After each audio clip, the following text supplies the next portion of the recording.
From JBS Studios in Greater New York, this is the JBS News Update with Teisha Bader. I'm Teisha Bader with the JBS News Update for Friday, November the 17th, 2023. The IDF said today it recovered the body of 19-year-old Corporal Noah Marciano, an IDF soldier taken captive when her base was overrun by Hamas terrorists during the October 7th massacre, and then murdered by Hamas in captivity. The IDF said her body was found and extracted by IDF troops adjacent to the Shifa hospital in Gaza. Marciano was laid to rest in her hometown of Modi'in today, thousands attending, with others lining up along the road to the cemetery holding Israeli flags. IDF troops from the Golani Brigade remembered their fallen comrades today as they gained control of the Kativa outpost in the heart of Gaza City, where the IDF said Hamas organized and trained its forces, including those who committed the October 7th massacre, setting out from that square. The troops marked the Star of David in the ground as they remembered the 72 members of their unit lost since the beginning of the fight to defeat Hamas, which they vowed to continue.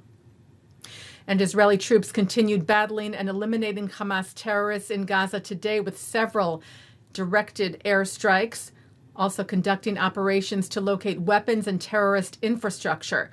IDF soldiers located dozens of mortar bombs hidden by Hamas in a kindergarten in the northern Gaza Strip, as well as finding technological equipment, ammunition, and weapons in other operations throughout the day.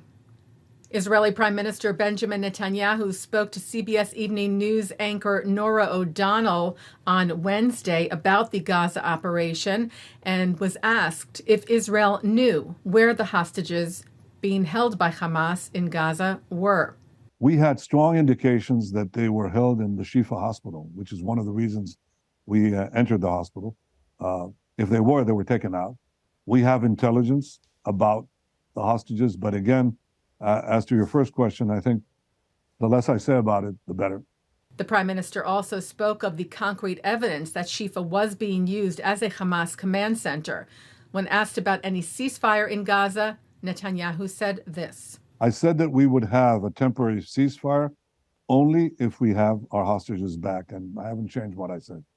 The Prime Minister held a war cabinet meeting in Tel Aviv last night where it was reportedly decided that Israel would allow some fuel into Gaza.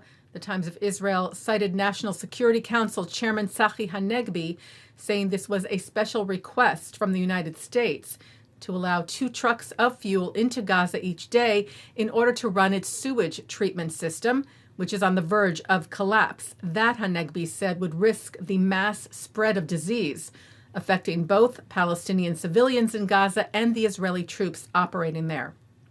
Rockets from Gaza were reported today at border area communities in the south and launched at central Israel in the Tel Aviv area for the first time since Tuesday. And fire continued at northern Israel from Lebanon. 4 Israelis were said to have been wounded by an anti-tank guided missile attack from terror group Hezbollah. The IDF said a number of anti-tank missiles were launched from Lebanon by Hezbollah throughout the day, the IDF responding, hitting terror targets in Lebanon. And earlier in the day, Israel shot down a drone that crossed into Israeli territory. While family members of those murdered on October the 7th during the Hamas massacre and family members of those being held hostage in Gaza submitted a complaint at the International Criminal Court in The Hague today, alleging that Hamas committed crimes against humanity.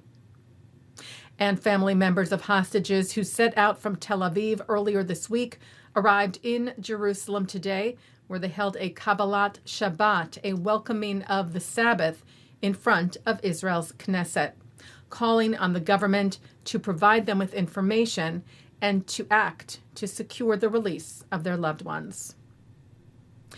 The Anti-Defamation League, together with the American Jewish Committee and the Jewish Federations of North America, are leading an initiative for this Shabbat, a unity Shabbat, saying we ask that all Jews and others who are in solidarity with the Jewish community light a memorial candle in honor of those who were murdered in Israel and those who gave their lives fighting for Israel, also providing special prayers for Israel and for the safe return of the hostages.